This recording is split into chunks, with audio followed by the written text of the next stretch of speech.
What's up, Fight Fam, and welcome to Boxing Bros. I'm Caden, and I'm here with my bros. This is episode 19, and I'm gonna send it to my right. What's good? It's G. It's Trill. And we have our guest, The Boxing Bros Big Bro. Big Mo. Big Mo. How's it going, everybody? All right, the first topic we're going to discuss on Boxing Bros is Errol Spence being charged with a DWI. As we all know, he was in a very serious accident where he was ejected from his Ferrari. Luckily, he's in good health and good spirits right now. But now that he's fine, he's charged with a DWI. I'm going to turn to Trill. What's your thoughts on that? Last week, I didn't really say too much. I just wanted to wish him a speedy recovery. And since you recovered now and no broken bones and you called yourself such a savage, it's time to level in on you. We seen this. If y'all go back and check out old episodes when we talked about Errol Spence, we seen a lot from Errol. It seemed like right after he won the title, the IBF title from Cal Brook, it seemed like he ran into a lot of stress. We started seeing Earl running around the Barclays Centers drunk with the Charlo brothers, Javante Davis and Adrian Broner. When we first seen it, it was really weird to me. I didn't like it, and I had some concerns. Then it seemed like after that, we just been seeing him out drinking a lot more. I don't know if it has something to do. We know boxing is a very lonely sport. My brother Caden, he done mentioned it before. You know what I'm saying? On the episodes talking about going, hitting the bag, being by yourself, traveling to these teams by yourself. Boxing is a lonely sport. And it had me thinking, is this what Errol Spence is doing because of depression? Is he self-medicating because of depression? Because of dealing with the success of boxing? Not only that, boxing is a tough sport and it's very tough on the body, where these young men are being punched in the face. And the human body is not meant to be punched in the face. That's why you have these bruising. So I'm saying this is a mix of the little bit of him being punched in the face and with the depression and with things going on outside of boxing that makes him feel like he has to self-medicate with the alcohol. All I'm saying is, Earl, I'm not your therapist. I love you as a fighter, and I love this sport of boxing. But at the end of the day, I'm a human being, and I'm a decent human being. And I want you to get some help, my brother, because I would hate for you to be in another car crash and you don't walk away from this with no broken bones. Okay, we done seen a lot of fighters get hurt inside the ring, and we've seen fighters get hurt outside the ring. My brother Kanan alluded to Diego Corrales, who was killed in a motorcycle accident. Paul Williams, who was paralyzed in a motorcycle accident. Earl, you walked away with no broken bones. I was very hurt that you said, I'm a savage, no broken bones. I was expecting something more, because your fans and everybody rallied behind you. And especially after another fighter just lost his fight in the ring. And you was drinking and driving, and you almost lost your life. So as far as being DWI, I feel like, Earl, I hope that this right here is an eye-opener, and you get the help that you need. You know what I'm saying? Because obviously I can see it. Something's not right. You don't look like the same Earl before you won the title. You know what I'm saying? It looks like there's something wrong. You know what I'm saying? Like, you're sad. And it gotta, before something else happens, and this is a cautionary tale, we're sitting here talking about poor Errol Spence, then you need to change some things. You know what I'm saying? But I'm done with this. Earl, you know what you need to do. You know what I'm saying? G? I wasn't necessarily bothered or offended by the savage comment. You know what I mean? Because I think he was trying to let people know, like, yo, I'm good. You know? So I'm not necessarily bothered by that statement. In regards to the DWI, though, I don't think any of us. I don't think any of us are surprised. You know what I'm saying? Like, every time we see him in interviews, his eyes are glossy, his words are a little slurred. We kind of know, like, all right, he's been sipping the sauce, right? So I'm not shocked by, you know, this findings of him being charged with a DWI, whatever. I don't necessarily. I can't say it's due to stress or depression or anything. It could just be lifestyle. You know what I'm saying? Like, think about when you go out to the club, you're drinking, you're popping bottles, you know? So, you know, and not to mention, I'm pretty sure he's making millions now, right? So he's always getting invited out, always having fun. And what happens when you're in the nightlife? You're drinking, you know what I mean? It doesn't necessarily mean like you're drinking because you're trying to mask something or you're trying to forget about life. It's just you going out with your peoples, everybody's having bottles, you know, somebody orders an ace of spade, he's drinking it, you know what I'm saying, and he's driving home, you know, so, but obviously he's a professional, so he should be mindful of that. But think about it, it's like videos with him, with the Charlos, with everyone else doing the very same thing, but we don't look at them like, hey, yo, why do they look like alcoholics? They're all drinking the same stuff, they're all stunting, they're all throwing money at the same shorties, Now, you know? we're not meant to cut you off, but I'm not a casual. And I'm talking about, if you listen to what I said from watching him. You know what I'm saying? I didn't mention this is just now. And we're not talking about the other fighters, because we have. We're talking about the issues that they have going on. Like, there's been issues with Charlo, what they saying about Charlo and cocaine, but we're not talking about them right now. Yeah, but what I'm saying is, like, I can't just base upon. Oh, I was just speculating. I was just saying. I'm just saying from from Earl before he got the title. When have you seen him? But that's before my point. that. But what I'm saying is, it's because now he's popping. So when you popping, you get invited to different events. Yo, you now VIP wherever you go, and when you VIP, yo, bottles on, you know what I'm saying? Everybody wants to be in your section. You buy bottles, everyone's drinking.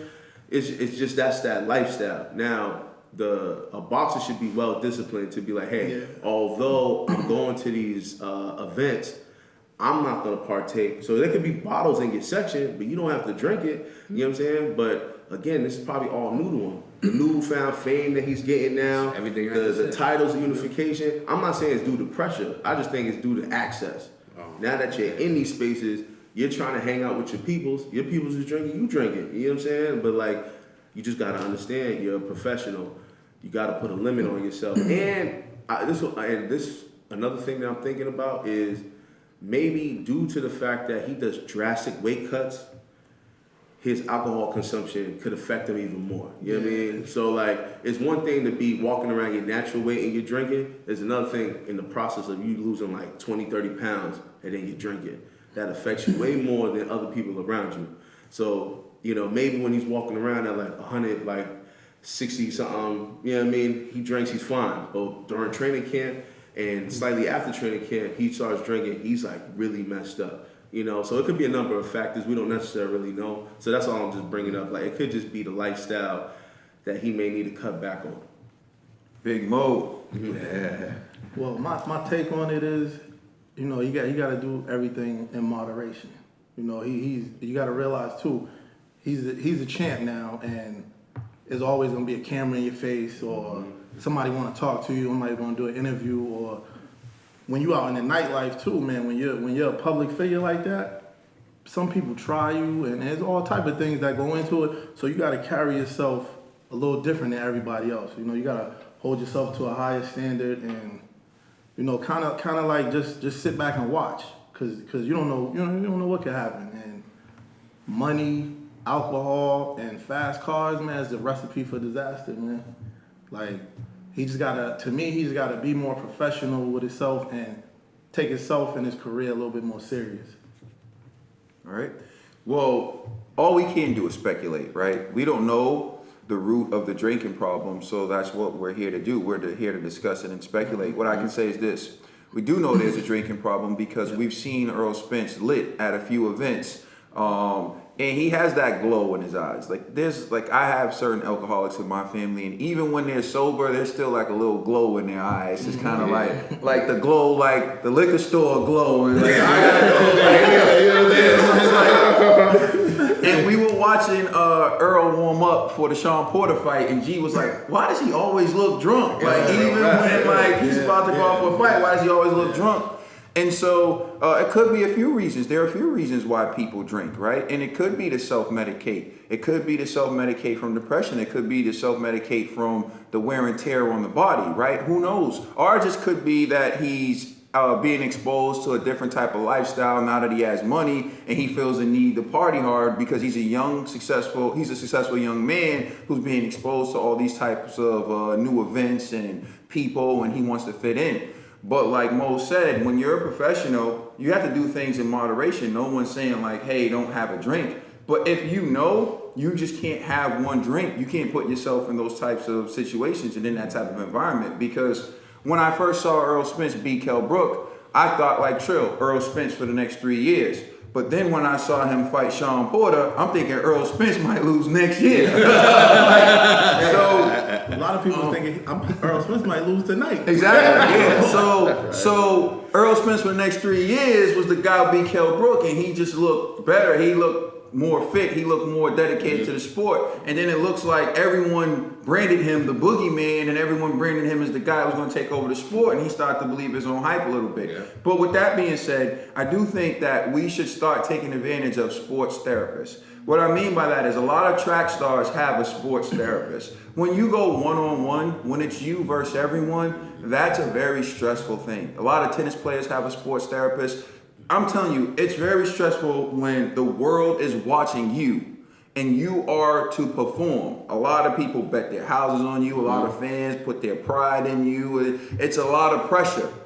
And the bigger you are, the more the pressure, the bigger the microscope, the hotter the heat from the lights that's on you. So you got to understand that someone like Errol Spence is getting bigger and bigger and bigger to the point where he has people who know boxing, people like Trill, like Spence for the next 3 years. But when he hears that, that's pressure on him, right? So I think boxing is a sport where it's like macho, but we should utilize sports therapists. Like people called AJ out and said, oh, he has a sports therapist. That's not a bad thing. That's a good thing. That's someone reminding you, win, lose, or draw, you made it.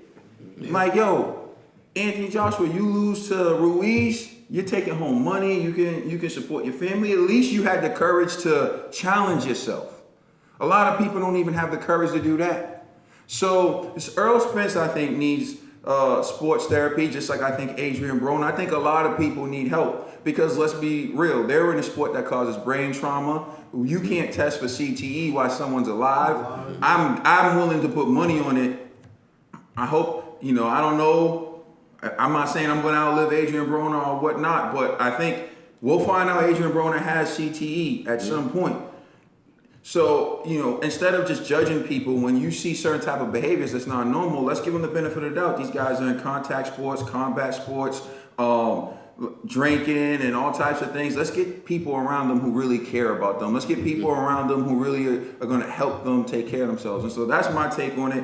It could be he's self-medicating. It could be he's just partying. Either way, there's a root to his problem, and you got to pull out the root to solve that problem. Otherwise, the next time we talk about Errol Spence, it may not be, that he's good and he's all right and he can resume his boxing career.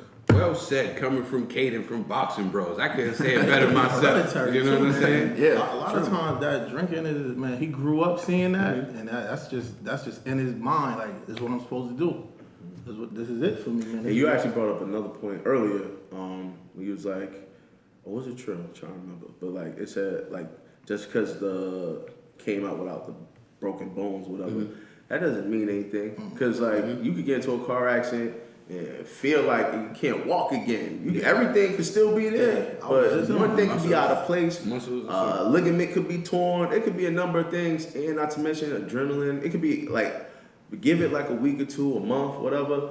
He might be like, I don't feel the same, and not to mention, what if he was using alcohol to medicate from like certain pains that he probably, normally an athlete would just go and use whatever medication, but they're probably like, yo, because you're an active fighter, you can't use that. So he's just like, I'll just go to the liquor store. You know what I'm saying? It could be a number of things. So I just wanted to bring that out there. Shout out. I think that was awesome. I think you wrapped it up, summed it up, Caden. Please like and subscribe and share and check us out on social media. That's Twitter, Facebook, and Instagram. It's the Boxing Bros. All right.